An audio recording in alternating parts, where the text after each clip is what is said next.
कंचन एकदम कंचन रहल लवली आई कारखा कंपनी मालकिन बड़ी लो लवली लवली नाम है। आगे बोलिए आगे बोलिए क्या हुआ। जब जब तो हम तब तब बक घर ही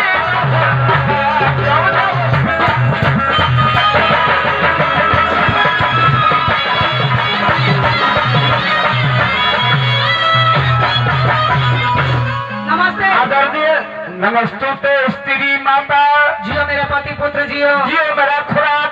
मैं तुम्हारी बुराई हूँ।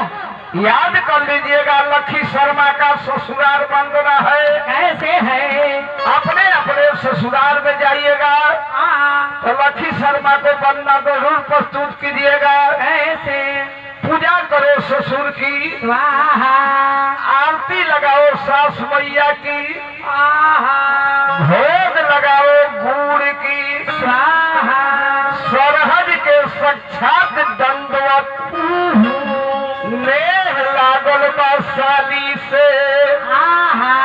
हे बीबी तोहर हम गुलाम दर्शन दे दहाली से। बम शंकर काली भेजो दूगो साली, एगो गोरी एगो काली, एगो देहाती एगो शहरी, एगो घर में रही एगो बहरी, एगो खाई एगो खटिए पकोहरी। दूगो रहे तो कैसे काम चल। नहीं मानोगे। मान गई। मान गई लो। हाँ हाँ मान गई लो तो सुनो हमारे बात। देखा बा ससुरालियों को लोग गैल भेज जाए। हाँ अन्हारी के प्रदीप शर्मा जी के तरफ से हाँ जो हमारे साला साहब के तरफ से 251 रुपया का पुरस्कार है। और लहठान के रुपेश सिंह के तरफ से 101 रुपया का पुरस्कार है। उन सामान को मैं हार्दिक अभिनंदन करता हूँ। आएगा भाजका बोल देता नहीं फगुआ में बोलती चढ़ाई बा।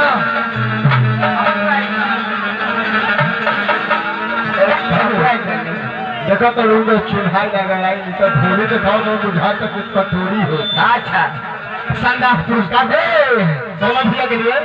और शर्मा भैया का कहना है कि तहवार हो तो तू तो दूध के चांद भइल बा। आई हो दादा अब तोहरा से मिलन तो मुश्किल बा, भगवानों से बढ़ के भगवान भइल बोलो।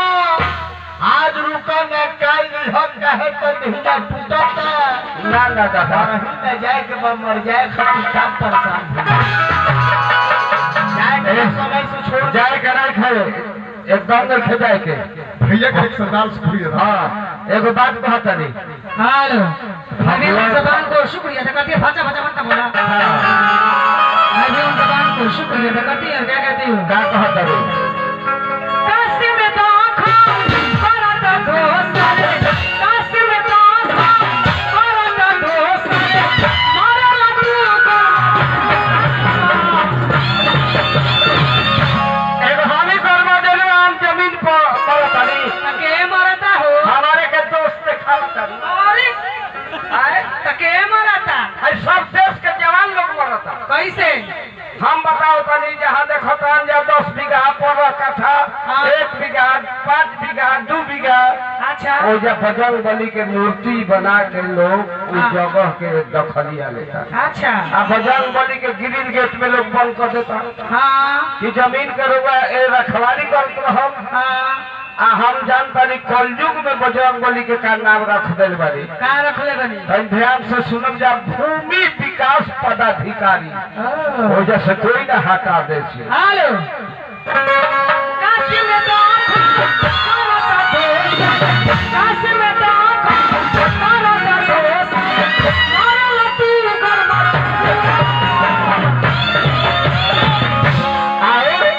आरे घर के मारे भुआ। एगो काम करे जे हेने हो तीनों जानी के कहता नहीं बदरी भूनी फरक रहे जी तो भुआरा तानो तीनों जानी का काम कर जा कि उघार के छत पर पसार कर जा। कौवा लेके भाग जाई बाप कौवा के पकड़ा हम कैसे छत पर वाला छत पर जाई कैसे मुंह में भात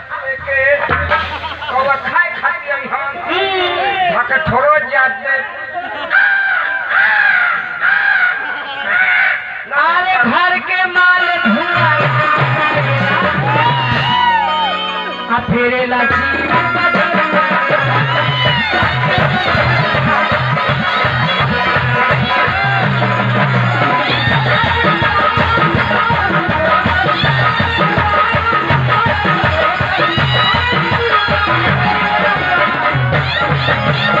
घर के माल घर के माल बढ़िया पायल लागल फेरे लाची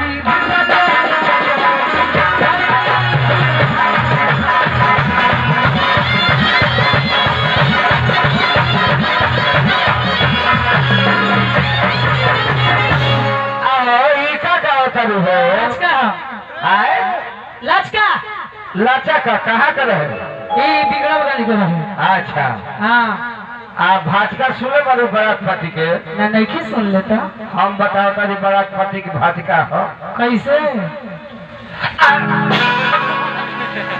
अरे 36 नंबर चोली पेन है जो बना 5 किलो 1 किलो लीलो लीलो ए निस्तानी ए तारा के काली माई के बोल दे हो काली माई से आशीर्वाद मांगले बानी 5 किलो के बा 7.5 किलो के बा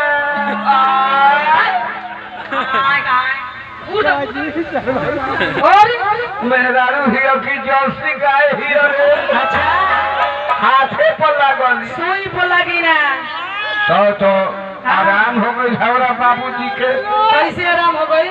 देखिए हमारे बाबू रुपेश सिंह अमिल हठान के अच्छा आदरणीय रुपेश सिंह के तरफ से 101 रुपया का इनाम अदा फरमा रहे हैं। और क्या कहते हैं?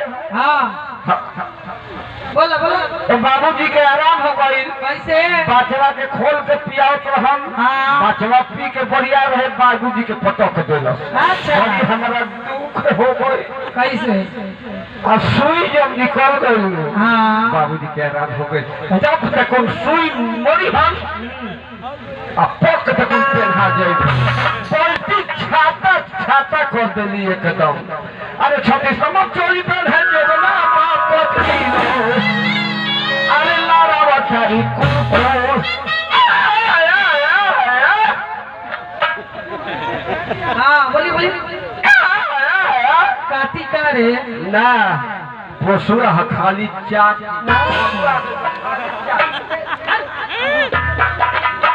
अरे लारा बचारी कुको कार्तिक में